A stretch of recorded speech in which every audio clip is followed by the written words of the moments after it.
Hey everybody, Ace here.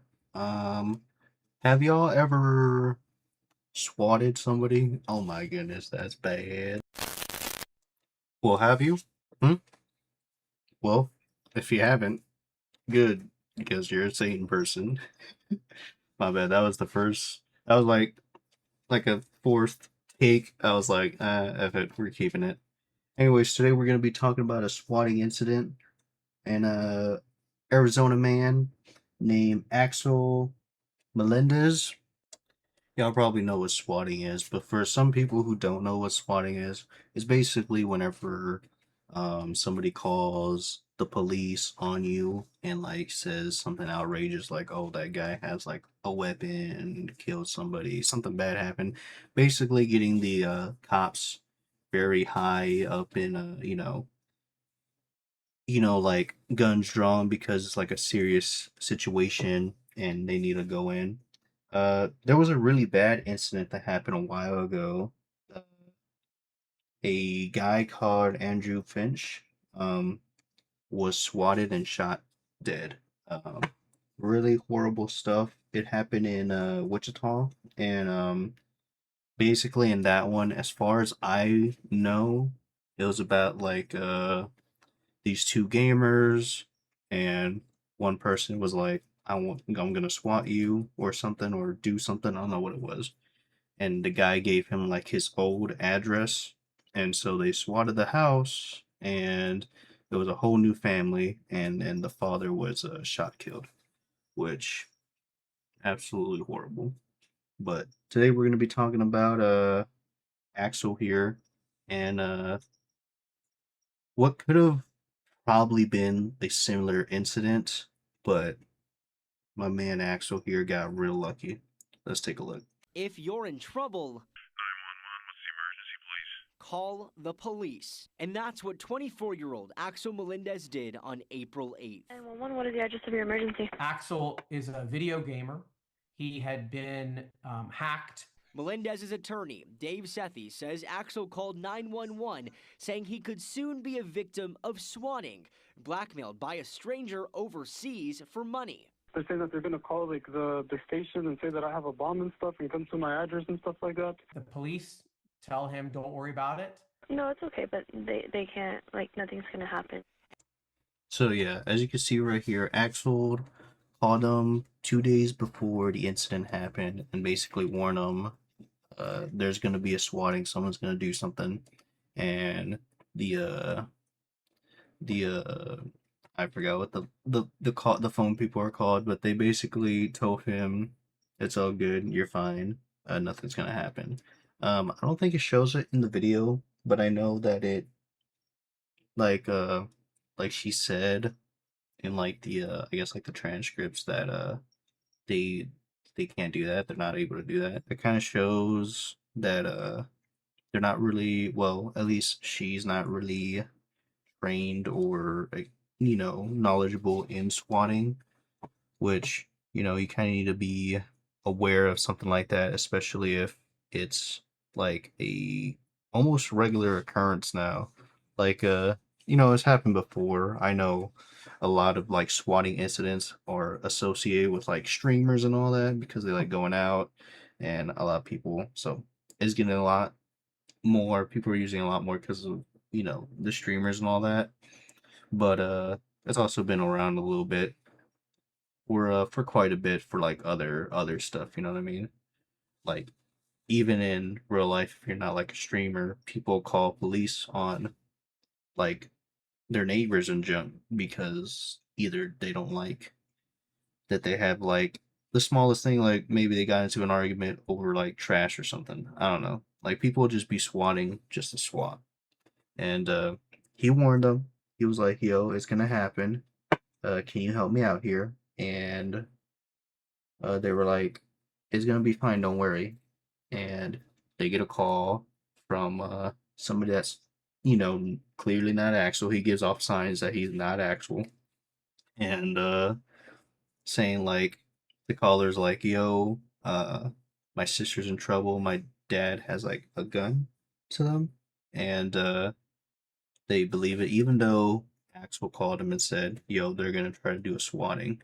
Hey, is this Axel? Yes. Hi, okay, you said that your father shot your sister? At 5:40 in the morning, a 911 call from someone posing as Axel Melendez reporting an active shooting. Pima County Sheriff's deputies arrived at the Melendez house, thinking a girl had been shot. A deputy breaks a back window into Axel's room.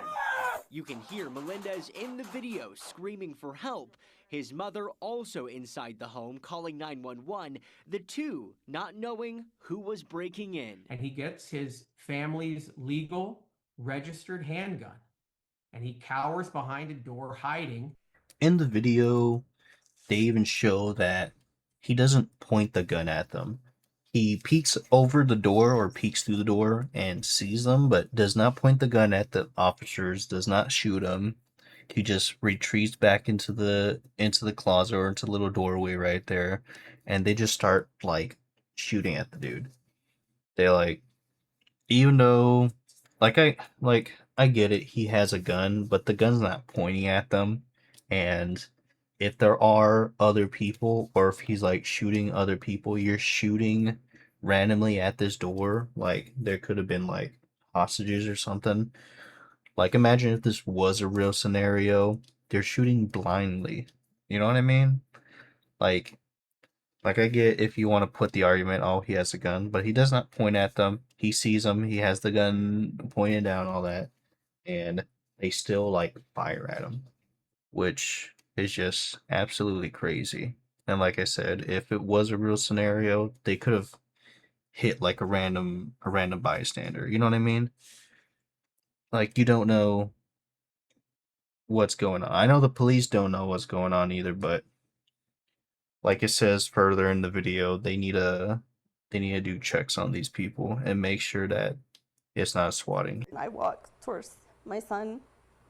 He was on the floor. I walked towards him. He said, "I love you, Mom." His mother, Carmen, watched as her son bled on the floor. The bullet struck various parts of Melendez's body, leaving him paralyzed from the chest down with a T4 spinal cord injury, unable to walk. At the end of the day, the ultimate responsibility is by the criminal who swatted the victim. But law enforcement has to rise to the call and look at crime is changing. I hope whatever amount they ask for, they get that and more, because Jesus, I can't even imagine not walking. That is absolutely horrible. And the dude is right. Like I hope they get the swatter or the person who swatted.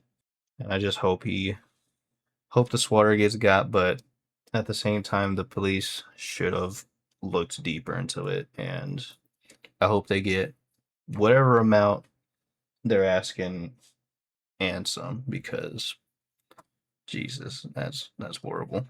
More and more frequent, responding law enforcement needs to take the minute to think before reacting and to check to see if this is a known swatting target. A life lesson you learn from a young age. We tell our kids, find the helpers in your community. Melendez now regrets putting to use. I hope Axel wins. I looked it up, and depending on where he got shot at, it could be a possibility that could heal, but most likely, or the likelier chances that it's he's injured permanently, and that's just absolutely horrible. I don't know why they didn't look up into this a little bit more, but I hope it's not in a critical spot where he can get better. But if not, like, that's just horrible.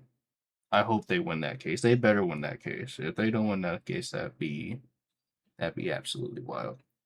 But yeah, this one's a little bit more darker, my bad. Yeah. Fucking weird dinosaur talking about this shit. Anyways, if y'all like the video, want to see more of me talking about stuff like this, stuff in general, some commentary action. Like, comment, all that jazz, and I shall see you in the next one. Peace out. They're saying that they're gonna call like the station and say that I have a bomb and stuff and come to my address and stuff like that. No, it's okay, but they can't, like, nothing's gonna happen.